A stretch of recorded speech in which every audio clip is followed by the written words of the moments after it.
was an amazing introduction, but I must say that I will be speaking about why do things fall, not fail. Even though you'll see that it's kind of close, right? So yesterday on the bus to the game, I got 3 different individuals ask me how I got 28 minutes to talk when everyone else had a maximum of maybe 18 or 20. And the reason is actually very simple, because I will try to teach you everything I know about the theory of everything. And so I will actually need all 28 minutes to do that. And why do I want to do that? And why am I wearing the hat and wearing it backwards, right? It's because I'm cool. It'll make sense actually later on. So one of the hardest questions in physics, in fact in all of science, is bringing together the theory of Einstein's gravity with quantum physics. I'm a mathematical physicist at Caltech. I study quantum physics. I try to understand where the laws of nature come from, space and time, and so on and so forth. But I also spend a lot of my time talking to 3rd grade kids. Okay. And when it comes to the theory of everything, which is what it is called when you put quantum and gravity together, quantum gravity, all of you are 3rd graders at best, right? So I will have to actually try to tell you about how I think about some of the hardest concepts in the world, right? And hopefully, by the end of it, you will all be smarter than all of these individuals over here. From the left, we have Socrates, or as my friend Keanu Reeves, and I'm not making this up, he's my friend, and a Canadian, call him Socrates, okay? Those of you who know where this is from, you appreciate. The guy in the middle, no introduction, that's Einstein, right? And who's the one on the right? We saw him earlier today. That's Newton, okay? And that's probably a wig, otherwise, I don't know what they were doing back there with their hair. It took 2,000 years from this gentleman on the left to the gentleman on the right to even get a sense of what gravity is. The question of why do things fall seems so simple to us, but it is actually not simple at all, right? Why do things fall? Aristotle thought things fell because they have an essence, an internal essence, and they try to go towards the thing that they belong to. So things made out of matter and, earth things go towards the earth. Fire wants to go towards the sky. The air is in the air, right? Things fail when you think about water, right? And you drop water on the ground. Aristotle, one of the smartest people to ever live, had the dumbest idea about why things fell, okay? And what I will try to teach you today is the way I think about some of the hardest things that when I walk into a room, people think that I am the smartest person in the room because I have a Ph.D. in mathematics and physics, right? What they don't understand is the smartest people are usually the dumbest people in the room, okay? The ones who are waiting to learn the most from everyone else by having the simplest way of thinking, not the fastest or even the deepest. So I want to take you on a journey. And by the way, these are all the slides that I have, all right? I want to take you on a journey of how we could all have figured out what gravity is, and I mean our current understanding of quantum gravity, not just even Einstein's theory of general relativity, in the next 23 minutes, okay? And I will do it just using this hat and this clicker right here. So if I were to ask any one of you right here to take this clicker from my hand and then let it go, but have it hover for 1 second, and I would give you $1 million if you could do this, would you take the bet? No, I wouldn't, right? The moment I let it go, it just falls, right? So number one, gravity, you can't stop it from happening, right? You can't stop this from moving under gravity. What if I were to ask you something else that is equally absurd? I want somebody here to take a bet for $2 million, okay? This is Series A now. To let this one go, but I want it to fall that way, right? I want it to fall back versus the normal way that we're used to thinking of falling. No, it's not going to happen, right? So number 2 lesson, under gravity, things move in only one direction. 2 aspects of gravity, okay? Very simple question so far. We could have figured that out thousands of years ago, that the first thing is you can't stop things from moving when they're falling, okay? Unless they hit something. And the second one is you cannot make them fall the wrong direction, okay? Now, I've been standing here. In space, right, I have been standing here, and there's no Star Trek-like tractor beam pulling me towards you or to the right or to the left. So in space, it seems that I don't have to move if I don't want to. But if I want to move, the number 2 thing, right, I can go forward. And you're not going to freak out if I just go back to where I started, right? I can move left, I can come back right. And if you imagine yourself even being in water or outer space, but again, remember, we're 3,000 years in the past, right? They did not have hats or clickers, but you could have used something else for that. You could imagine that even in this 3rd dimension, in space, you could have your own little way of going up and down in water or up and down in space. You wouldn't even know there was any difference. So in space, in the dimensions we call space, it seems that there is nothing compelling you to move and nothing stopping you from moving back. Here comes the first question to the audience. Can you think of any other dimension in which these 2 things are key elements of that dimension? You cannot stop yourself from moving in it, and you cannot go back. Time. Who said that? Raise your hand. You all thought it, right? You're already smarter than Newton and Aristotle. Why? Because gravity has something to do with time. It walks like a duck. It quacks like a duck. It is time. It is something about time that is infusing dimensions of space. Because when you're falling, you clearly are falling in space. You're really like, I'm falling, right? Not falling in time. But you are. There is, again, as I said before, nothing intrinsic to dimensions of space to compel you to move or to keep you from moving backwards in them. But when it comes to time, again, I want you to remember this, because it's very simple. 3,000 years ago, you would have said the same thing if you thought about it a little bit, right? You cannot stop time from happening, and you cannot go back in time. So we can go 2 directions from here. The first one is to try to understand, okay, why can't we stop time? And why can't we go back in time? And we'll get to that, okay? And the second one is, how the hell is time infecting space? Because I'm just telling you, right, that you're falling in time under the illusion that you're moving in space.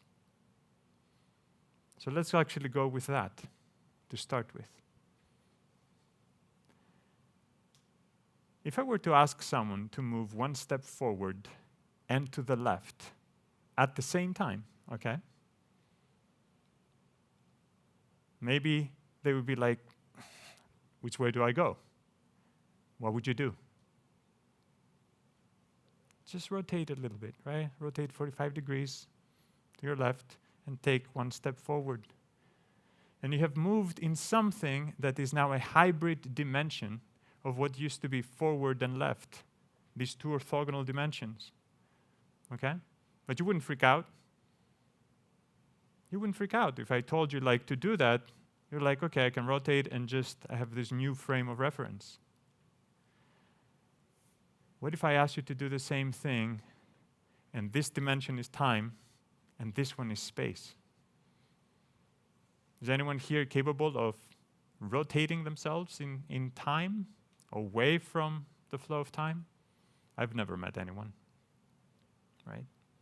So how do you do that? If you have no access to the ability to just turn from the dimension of time and go a little bit to the left or to the right towards a dimension of space, which is what is needed in order for the dimension of time, which is special properties, right? You can't stop moving in it and you cannot go back. This is what is needed to infect the dimension of space to create the illusion of the tractor beam, something pulling you towards the center of the earth or towards something massive.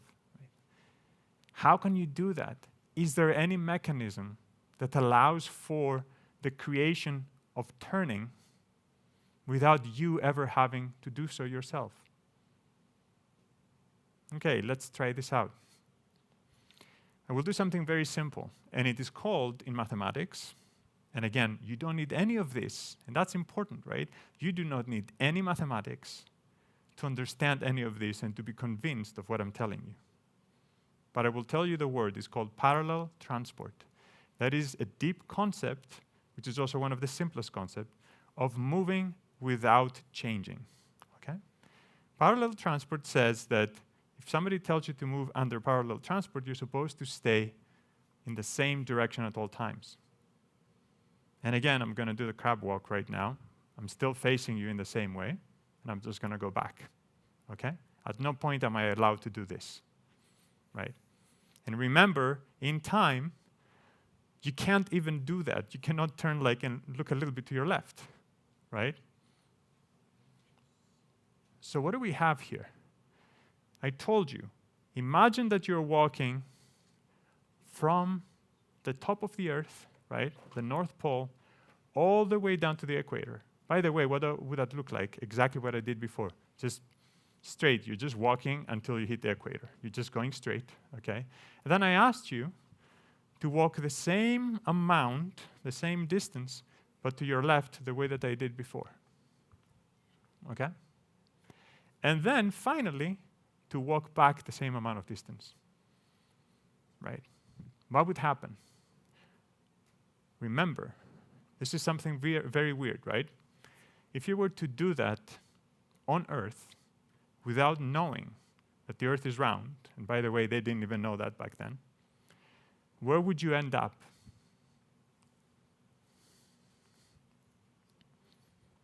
The same place. Very good. Smart people here. Let's do that. I start pointing this way at the top. I'm going down all the way, right, to the equator, pointing down relative to where I started. Then I'm going around without realizing, simply by doing this, I'm just going around the equator a quarter of the way, and then I come back up, walking backwards. I started this way. I never rotated, just moving around something that is intrinsically curved. I rotated 90 degrees. You have just learned about the experience of falling through the event horizon of a black hole. When you're going through the event horizon of a black hole, the point of no return, as it's called, right?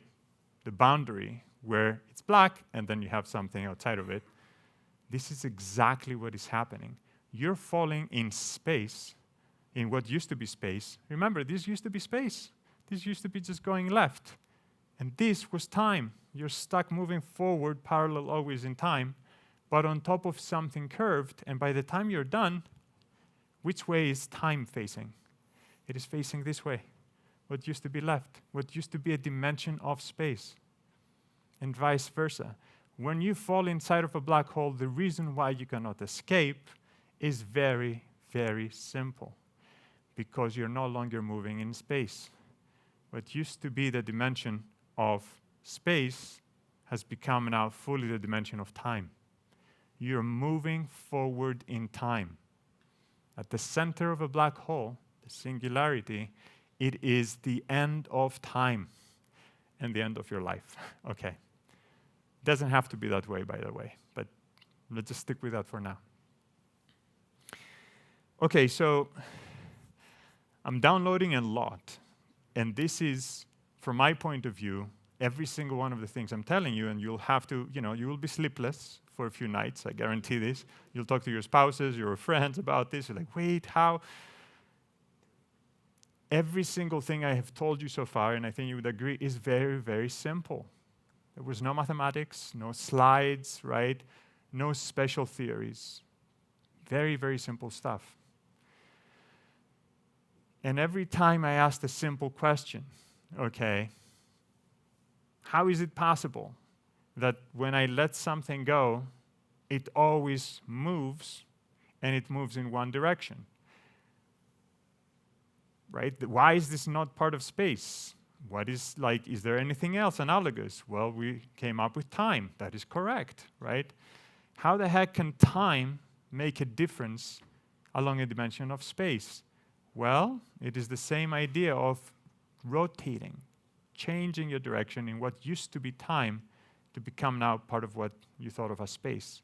And all of a sudden, maybe even if you have a dimension that is hybrid again, a space-time dimension.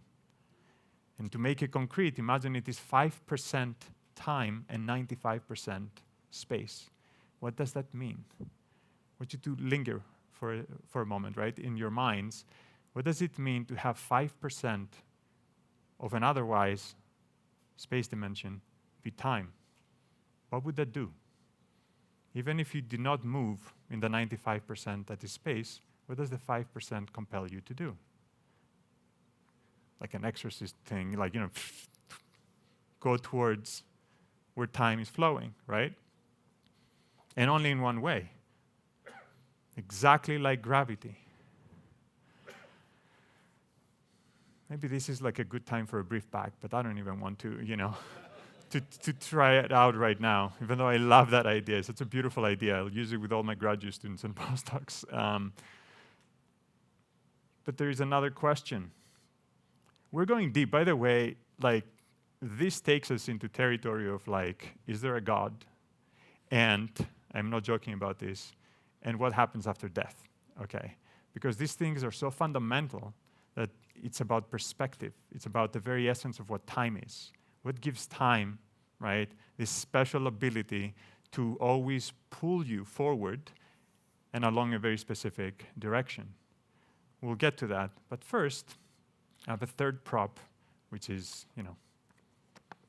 today's agenda. If I were to ask you, how do you create curvature? Because we talked about what it takes, right, for a rotation to happen without you ever having to change yourself. Remember, we cannot rotate in time, but what if somebody else could do this for us, or something else? And we said that on the top of the Earth, simply by moving, always facing forward, unlike in flat space, non-curved space, where you just saw me, I walked 2 steps this way, 2 steps that way, and then 2 steps back. First of all, I did not end up in the same place. I'm 2 steps to the left of the original place, but I'm still forward, looking exactly what used to be forward when I was here, right? I am not like this. And you saw that when I did this part of moving on the Earth, I was not facing this way. I was 90 degrees rotated in what used to be space. Moving in time became space, right? I had the ability to create a fully synthetic dimension, a hybrid dimension of space and time, simply by moving on top of something that was intrinsically curved itself. So the question we're trying to understand now in physics, and we could have done it again thousands of years ago, I think, is how do you create curvature? This way. Again, for anyone who missed it, this is flat, this is curved. What did I do? I touched myself at the edge of this piece of paper and changed the correlation, the entanglement, the information that this part has relative to this part. I brought them closer, right?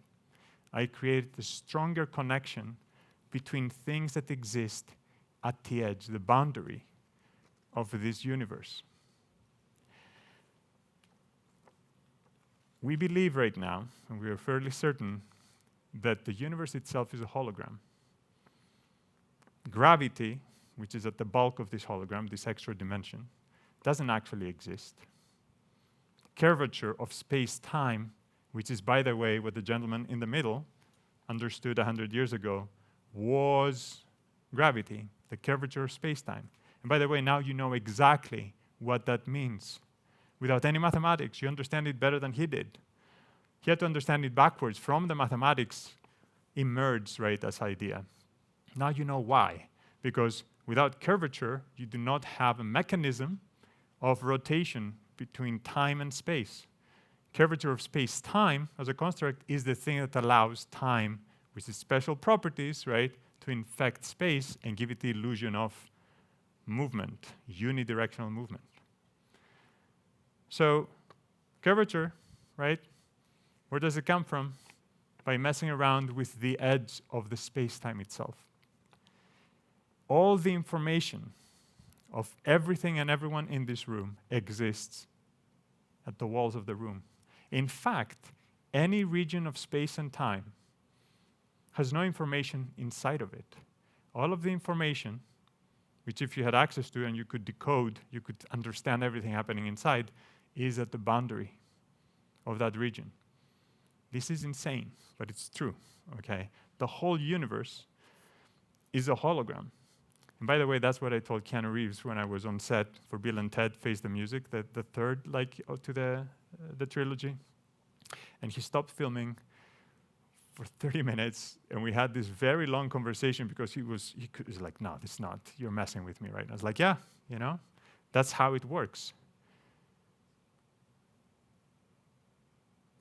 What exactly, right, gives rise to these special relationships, as we call it, the boundary of space and time itself? And where does space and time come from?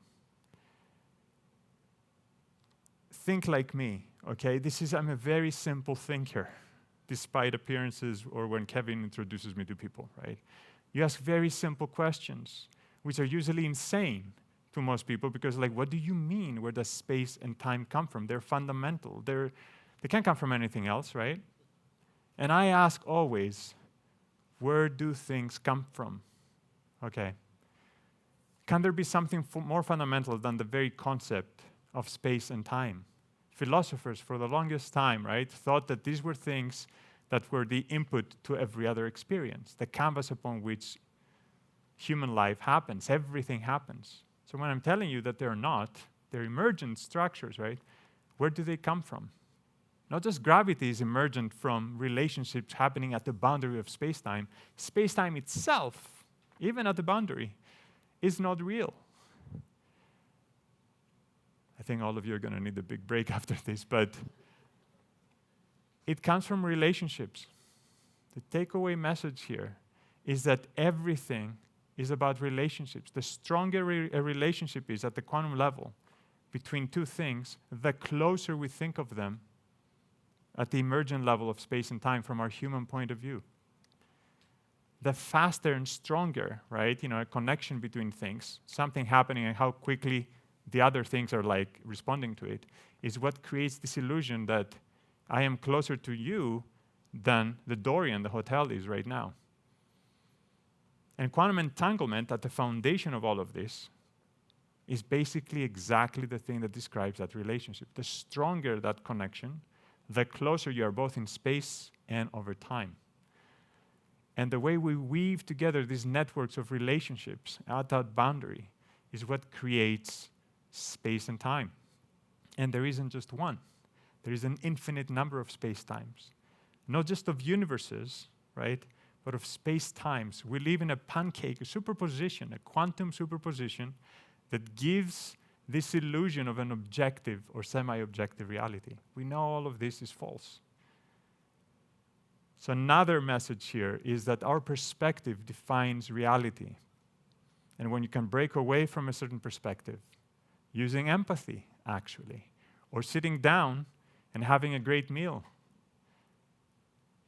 It makes all the difference because you break away from your point of view, you break away from a singular way of understanding something, and you create a larger point of view. You thought at the beginning of this talk, right, that space and time were fundamental, that gravity was a real force, and so on and so forth. Or worse, you may have heard that gravity is, nothing but the curvature of space-time, and had no idea what that meant, right? Hopefully you have a better understanding right now. And I want to end with what I promised earlier. Why can't we stop moving in time? And why can't we go back? You probably actually know why we cannot go back. You know, but you don't understand, right? The thermodynamic arrow of time, something about entropy. We heard earlier from Roger, is like he was describing proof using the concept of entropy. Yeah, it's a pretty hardcore concept. And the second law of thermodynamics, this idea that there is this fake arrow of time that creates the illusion of past, present, and future simply because certain things, configurations of atoms in the universe, are just more likely to happen next than other ones. The reason why we cannot stop time is very simple. Raise your hand if you've been under general anesthesia. Wow, I'm sorry. I had to do it twice. We all had the same experience, I guarantee it. Count down from 10. By the time it's 7, maybe 6, if you're really stubborn, you're out. And then you wake up 2.5 hours later, bandaged up, drugged up, and it wasn't like a dream-like experience. From your point of view, for these 2.5 hours, time did not go faster or slower like when you're dreaming. Time ceased to exist. And with it, you also ceased to exist. You did not know even that you existed. And the only difference between that and what happens when we die is that you don't come back online. If you ever thought, well, there's a spiritual realm and you can get out of your body and all that stuff, again, go back to that experience. I bet you 100 times, out of 100 times you go under general anesthesia, you will not even know you existed, right? Versus coming back and all that stuff. That's why we cannot stop time. Because if we stop time from our point of view, or if we will lose our ability to perceive change and connect with things outside of ourselves, we cease to exist from within our point of view. Not from the outside, but from within our point of view. So with the last 3 seconds, right, my urge to you is to connect with the world. Thank you.